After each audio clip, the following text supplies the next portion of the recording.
inverse of a 2 by 2 matrix. Now we are going to use a matrix. This is going to be the matrix we use for today. Lexi, give me a number between 1 and 10. Positive or negative? 7. 7. Blake, give me a number. Between what? 1 and 10, positive or negative? -8. -8. Thank you, Blake, for being, real ambitious going negative there. Donna, give me a number. 3. Eric, give me a number. 1. 4. All right. This is the matrix that we are going to find the inverse of today. There are 3 steps to finding the inverse of a 2 by 2 matrix. They are easy to follow as long as you know what you're doing. The first step. Hold up.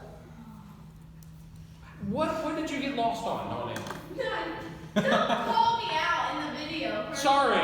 What did you get lost on, person? I didn't. I just don't want you to go yet. Okay. Step 1 is find the discriminant. What's that mean? That is a good question, other person. The discriminant is kind of a weird sort of number in a matrix. What? Not quite, no. So here's the thing. The discriminant is a scalar that is going to multiply our matrix later in the problem. So the discriminant is something we're going to find right at the beginning, and then it is going to come up again at the very end. You all remember what a scalar is. What is a scalar in matrices? A number on the outside. Absolutely, a number on the outside that multiplies everything on the inside. So Camden, please stop doing that. That's what we're going to be finding right now is the discriminant. So to find the discriminant, we have a little bit of an equation that involves some variables. And for us to know what the variables are referring to, we need to kind of give a name to the positions in this 2 by 2 matrix. So a 2 by 2 matrix is always A, B, C, D. So the numbers here correspond with the variables in our example one, so that whenever we're looking at this discriminant equation I'm about to write down, we know how they line up effectively. So in this matrix, what would A be? A is equal to? 7. 7. B? -8. -8. C? 3. 3. And D? 4. Absolutely. Just to clarify, that's how it's always going to be for a 2 by 2 matrix. Yep. The equation, or the way we find the discriminant, is 1 over AD minus BC. 1 over AD minus BC. Gee. So, I would write this as 1 over what times what first? 7, 4. 7 times 4 minus what? -8 and -8 times 3. 3. So, 7 times 4 you said is what? 28. 28. So 1 over 28 minus what? -24, right? Because -8 times 3. So minus -24. What happens when you subtract a negative? That's right, you add. So these two lines will combine and make a plus sign. Yeah, I rhymed. Mm-hmm. So it's going to be 1 over what? 1 over 52. That is our discriminant. Is it a determinant? I'm starting to worry a discriminant is something in a quadratic formula and this is a determinant and I'm saying it wrong. Right now. I'm not going to Google it right now, I'm on video, but I'm just going to make a fool of myself when it turns out to be a determinant. What do I need?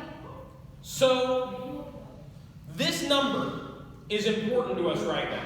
We're going to put it aside and we're going to use it later. Did anyone determine discriminant, determinant? On it? It's getting there. Yeah, I wish I could look it up. I wish you could, The Candace. function of coefficients of a polynomial equation whose Values give information about the root of the polynomial. That was Get out of discriminant? here! Crap, Google determinant. Oh, I better do it faster.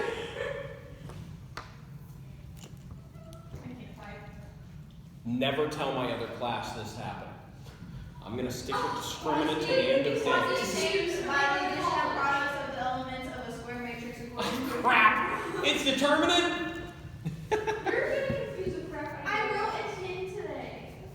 It's, okay, in all honesty, it's a generic vocabulary word that has no actual impact.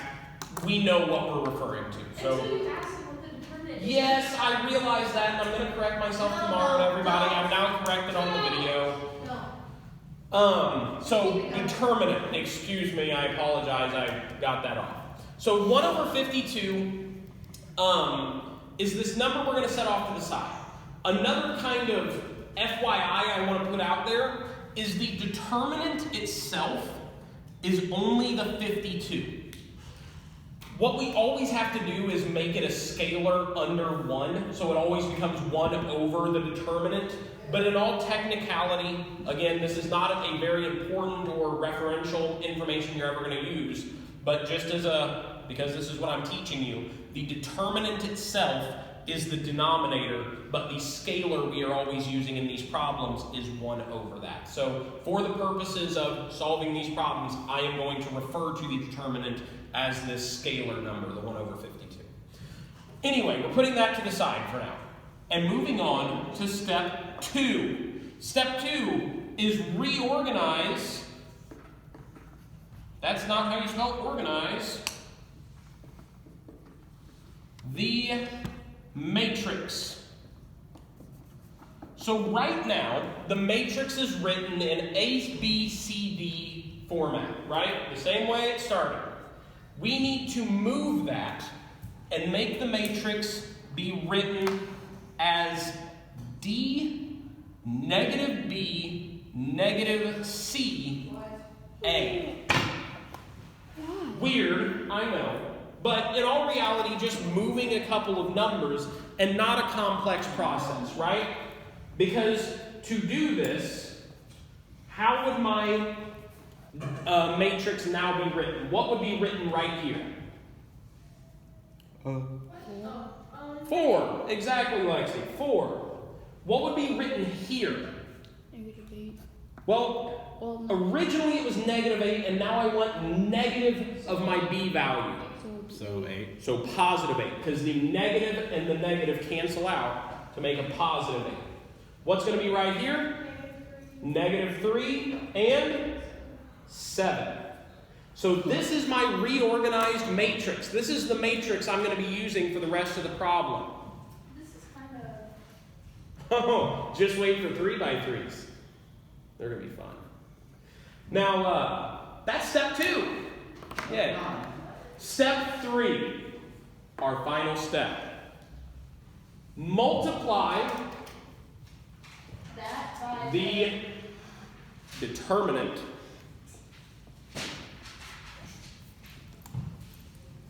by the new matrix. And I say new just to reference the newly organized one. So the scalar I had is 1 over 52. And it is going to scalar multiply my matrix 4, 8, -3, 7. Now you all know how we multiply fractions in this room. They stay as fractions. But that's actually going to be a positive for these, I do believe. 1 over 52 is going to multiply 4 and become what? 1 over 52 times 4. 1 over 52 times 4 would become 4. That would become 4 over 52, right? And what's that going to simplify into? 4 over 52 is? Wait. It's 1 over 13. There you go. So this first spot is going to be 1 over 13. What is 1 over 52 times 8? I hate this. Okay, think about this. You multiplied 1 over 52 times 4 and got 1 over 13. Yes, but what would it be? Okay, again, 1 over 52 times 4 was 1 over 13. 1 over 52 times 8, 2 over 13. There we go. 2 over 13. Good job. 1 over 52 times -3. -3 over There we go, Diane, because I can't simplify. Negative 3 over 52. And times 7, 7 over 52. And guess what? That is our inverse matrix. We are done. We found our inverse matrix. We're finished. That is now what we would be multiplying by in our division problem. What? Well, as I said, a division problem can't be divided, so we find the inverse of the second one and multiply it by it instead. That was so complicated. That's it to find the inverse, absolutely. We succeeded. No, well, we're going to talk a little bit more. No. But this is where the video gets to end, so go ahead and cut it, Blake.